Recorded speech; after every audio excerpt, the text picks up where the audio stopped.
Hello there everyone, welcome back to our channel. In today's video you are going to see how to fix disable your Facebook account and you before 180 days.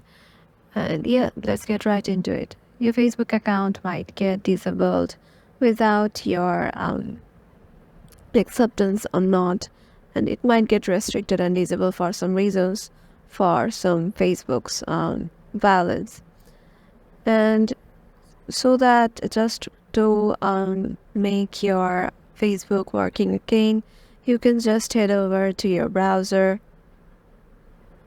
and go to Facebook Help Center.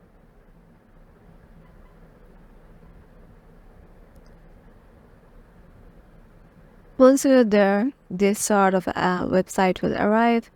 Then just go to the Help Center and search women believe.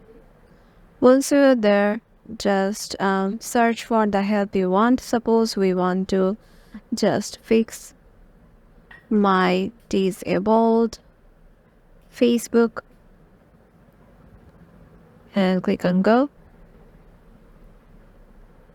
And there goes the several options you can try to just recover or fix the disabled Facebook of yours before 180 days.